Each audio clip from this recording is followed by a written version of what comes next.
rasping together of two worlds, like the two bits of a broken bone.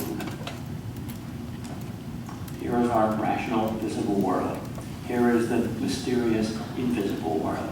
Suppose they're both real. How do you get them together? Why must holy places be dark places?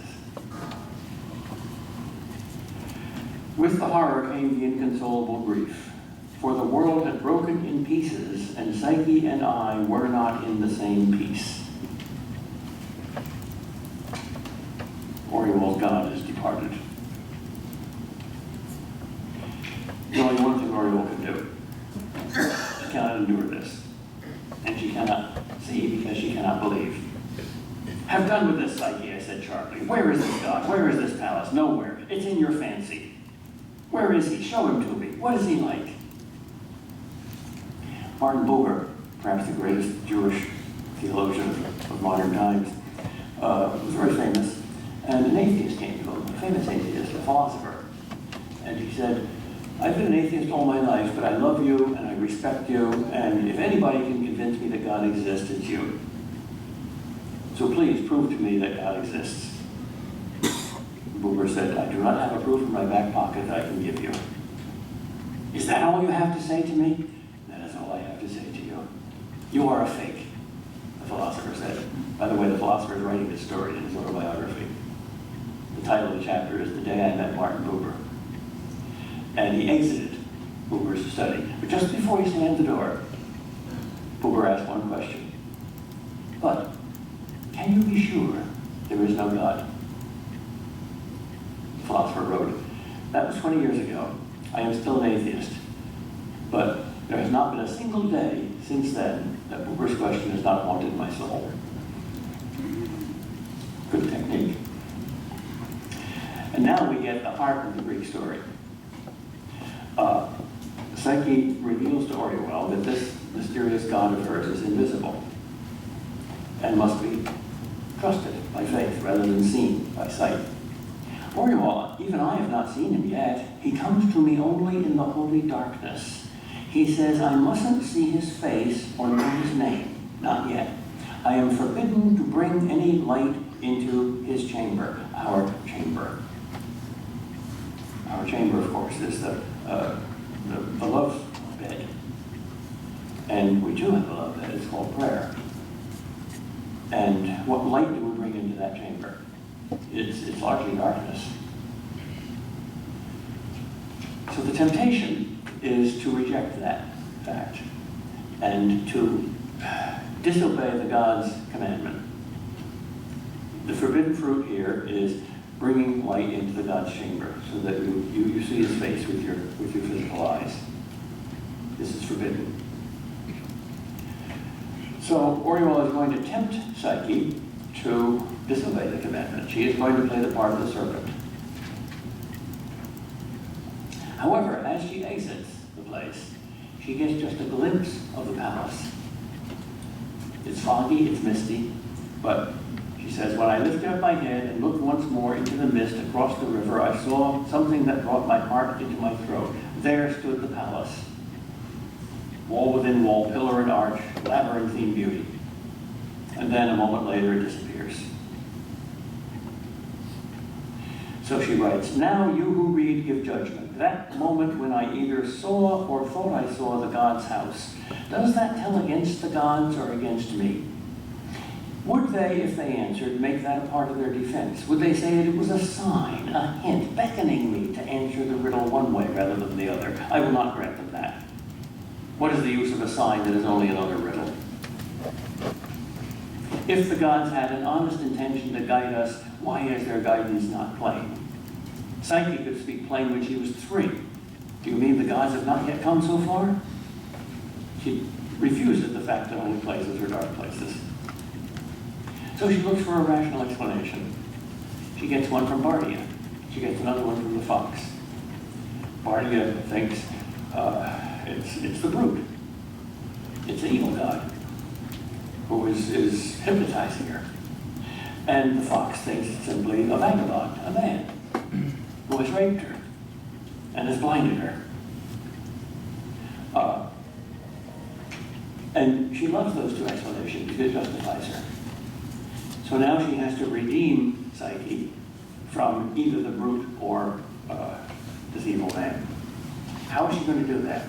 How can she persuade her to come back? She's there, she's real. Well, here comes the darkest event in the whole story. I now saw that I had taken both Bardier's explanation and the fox's, each while it lasted, for certain truth. Yet one must be false. And I could not find out which, for each was well rooted in its own soil. If the things believed in Globe about the gods were true, then what Bardier said stood. If the fox's philosophy were true, then what the fox said stood. But I could not find out whether the doctrines of Gloam or the wisdom of Greece were true. I was the child of Gloam and the pupil of the fox, and I saw that for all my years my life had been lived in two halves, never fitted together. Exactly like C.S. Lewis himself. I must give up then trying to judge between Bardia and the fox. As soon as I said that, I saw, and one that I had not seen before, that it made no difference. For there was one point on which both agreed. Both thought that some evil or shameful thing had taken Psyche for its own. Murdering thief or spectral brute, did it matter which? The one thing neither of them could believe, it was that anything good or fair came to her in the night, as she thought. No one but myself had dallied for that thought even for a moment. Why should they? Only my desperate wishes could have made it seem possible. The thing came in darkness and forbade itself to be seen. What lover would shun his bride's eyes unless he had some terrible reason for it?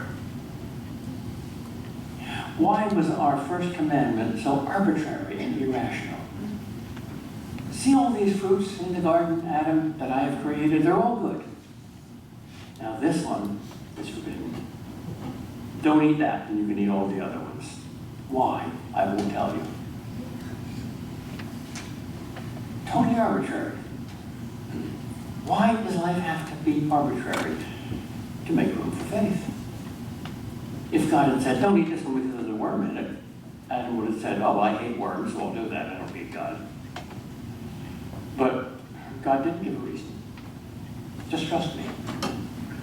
When Romeo asks Juliet to elope with him, he doesn't come armed with a battery of philosophers and lawyers and scientists.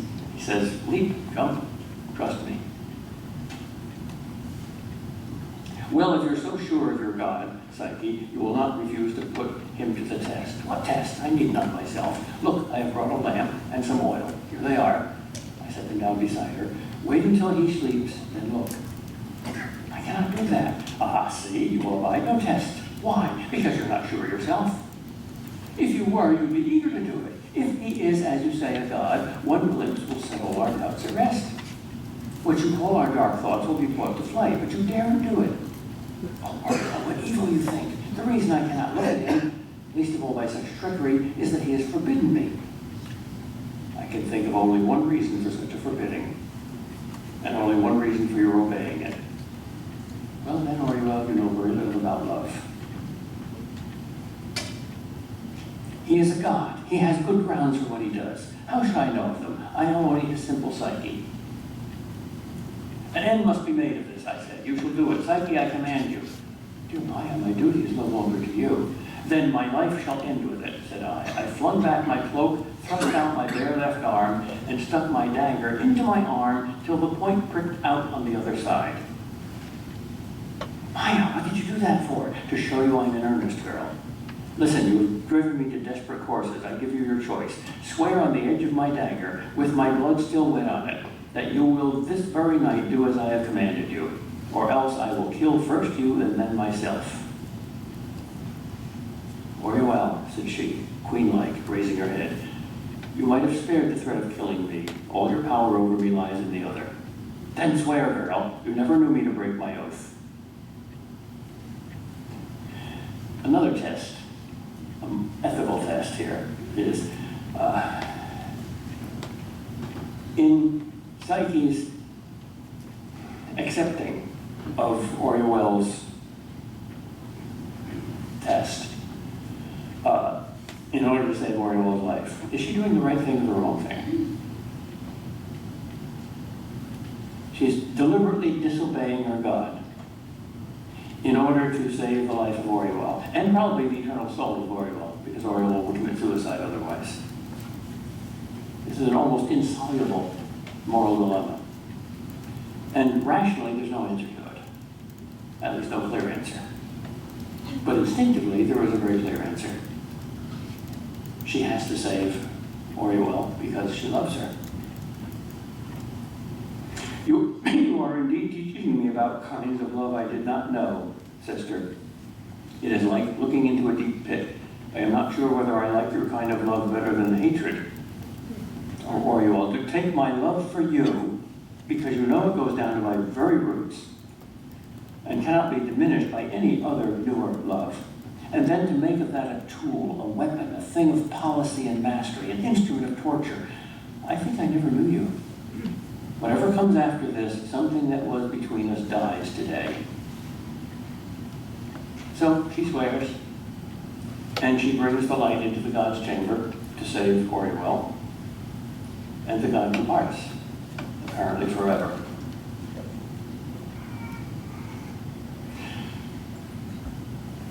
We're halfway through the book, and maybe I shouldn't leave time for questions until after we finish the book, but maybe I should.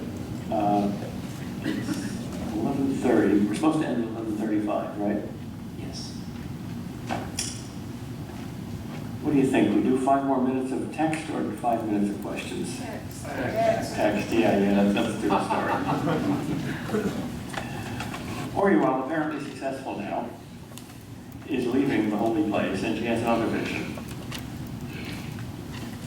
She has seen for a moment the palace, and now she sees for a moment the god.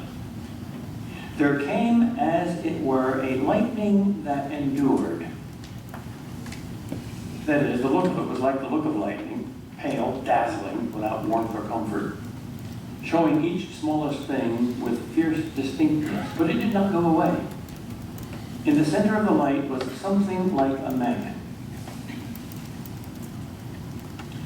The shadow brute that I and all of Law had imagined would have terrified me much less than the beauty his face wore.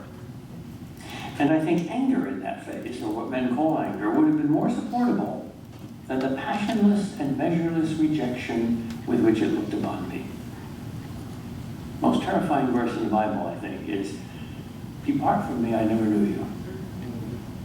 I hate you at least recognizes the importance of your existence. I never knew you.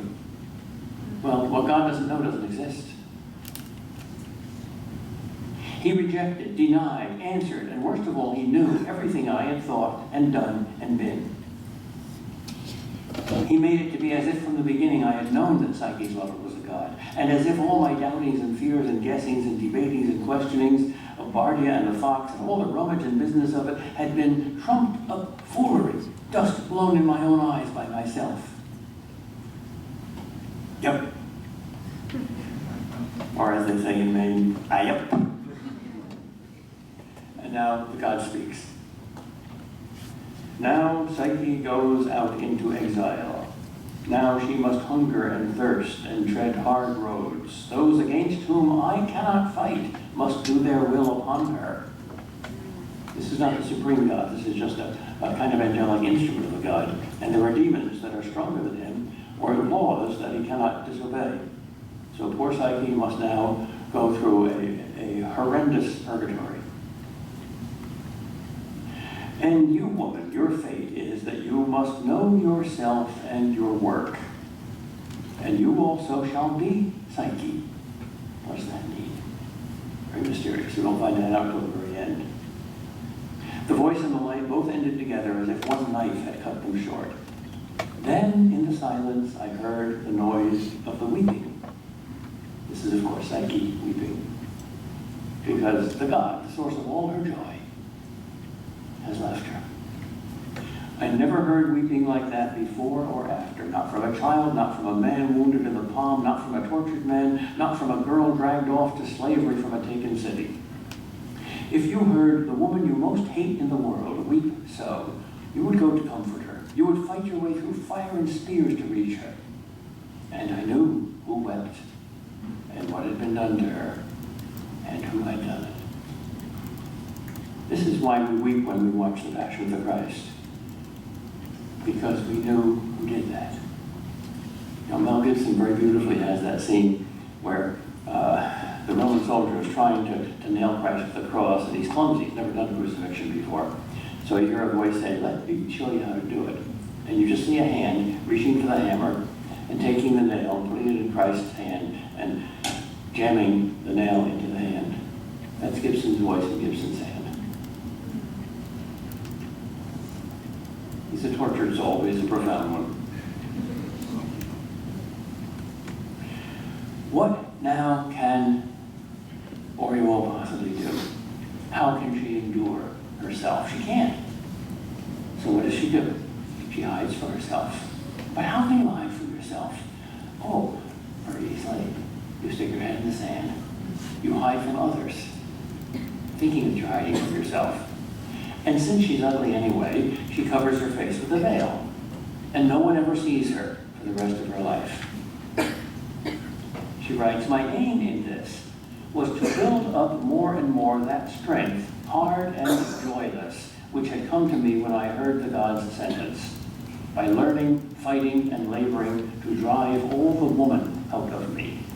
She becomes a queen, a warrior queen, a kind of radical feminist. To call those people in our civilization which hate and fear all things feminine more than anyone else, to call them feminists is like calling cannibals chefs.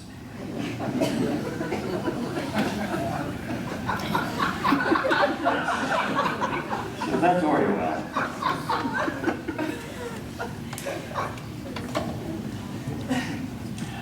I must now pass quickly over many years, though they made up the longest part of my life, during which I, the Queen of Gloam, had more and more part in me, and I, as Oriole, had less and less. I, the Queen, had locked up Oriole and laid her asleep as best I could somewhere deep down inside me, and she lay curled there. It was like being with child, but reversed. The thing I carried in me grew slowly smaller and less alive, because that little baby hurts. My second strength lay in my veil. I could never have believed, till I had proof of it, what it would do for me.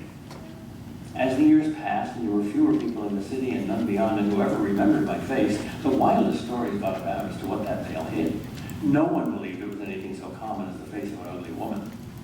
Some said, nearly all the younger women said, it was a frightful face, beyond endurance, a pig's face, a bear's face, a cat's or an elephant's face. The best story was that I had no face at all. If you stripped off my veil, you'd find emptiness. That's almost true. Remember that scene in the third movie in The Lord of the Rings?